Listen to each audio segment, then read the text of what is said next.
Je m'appelle Arnold Ketegbe, je suis le directeur du cabinet BK Conseil. Cette vidéo aujourd'hui pour vous parler des nouvelles dispositions du Code général des impôts.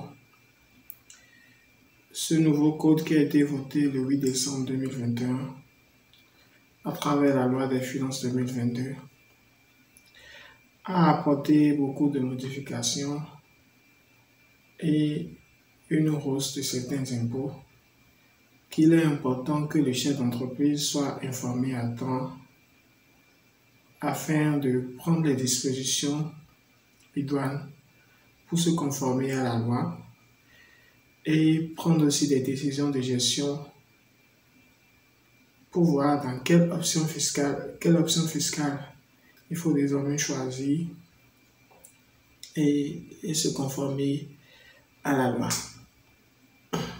En effet, ce nouveau code qui a été voté le 8 décembre est un nouveau code qui a été toiletté avec la suppression de plus de 300 articles.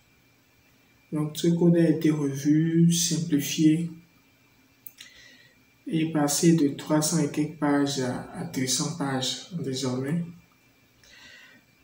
De 1000 et quelques articles à 657 articles numérotés de 1 à 657 sans y mettre les compteurs et tout ça. Et donc, ce nouveau code avec des dispositions nouvelles pour certains types d'impôts appelle à ce que le contribuable soit informé. Aujourd'hui, cette première vidéo va nous permettre de découvrir les modifications qui ont été apportées au premier régime d'imposition. Le premier régime d'imposition au Bénin, c'est la TPS. La TPS, c'est pour les entreprises qui ont moins de 50 millions ou 50 millions ou plus de chiffre d'affaires, c'est-à-dire de 0 à 50 millions. À travers la loi des finances 2022, les entreprises, disons, ont été sorties du champ de la TPS et sans tenir même compte de leur chiffre d'affaires. C'est-à-dire les personnes morales sont désormais exclues de la TPS, peu importe leur chiffre d'affaires. Voilà déjà le premier élément. Deuxième élément, le regroupement de la TPS qui concernait l'IRPP, BIC ou BNC, qui est devenu l'IBA désormais. La VPS, le versement patronal sur salaire, la patente et la licence. Donc quand vous payez la TPS, on ne vous réclamera plus le paiement de ces 4 impôts que je viens de citer. Voilà déjà ce que nous pouvons dire, c'est que la TPS concerne désormais les établissements, uniquement les établissements. Les sociétés en sont exclues. Troisième élément, c'est que le taux de la TPS a changé, a connu une hausse désormais et ce taux est passé à 7% au lieu de 2% dans la loi, juste dans la loi des finances 2021 au lieu de 2%. Cette hausse du taux,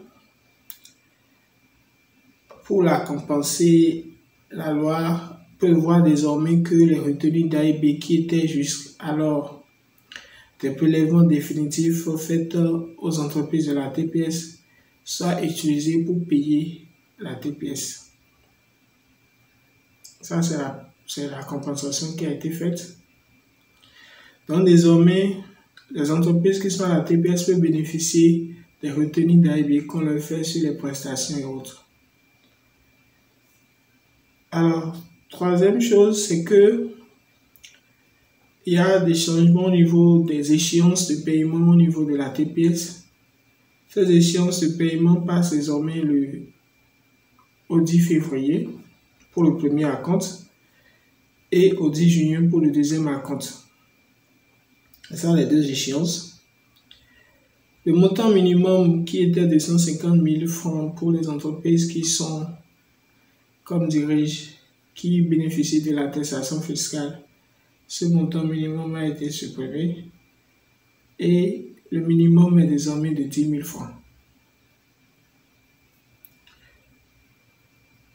Autre innovation, c'est que vous payez la TPS de l'année N en fonction de la TPS que vous avez payée au cours de l'année N-1.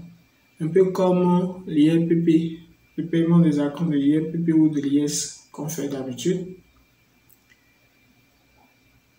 Et si éventuellement, à la fin de l'année, lors du dépôt des états financiers, vous avez un solde créditeur, ce solde est reporté sur les autres acomptes. Avant, il n'y avait pas cette possibilité pour ceux qui étaient à la TPS de pouvoir reporter le solde créditeur sur les autres acomptes. Désormais, on leur permet de pouvoir reporter le solde créditeur sur les autres acomptes. Quatrième, dernier élément que je vais signaler dans cette vidéo, c'est que quand vous êtes à la TPS, vous pouvez opter pour l'IBA, l'impôt sur le bénéfice d'affaires. Et lorsque vous optez une fois, l'option est irrévocable. Irrévocable pour vous dire que vous ne pouvez plus revenir en arrière. Donc, aujourd'hui, il faut analyser un peu la TPS et voir s'il est important pour toutes ces entreprises de chercher ou de se maintenir à la TPS quand bien votre chiffre d'affaires vous permet d'aller à l'IBA ou autre. Est-ce qu'il faut se maintenir à la TPS? Parce que 5% c'est quand même beaucoup. 5% sur le chiffre d'affaires, ça fait beaucoup.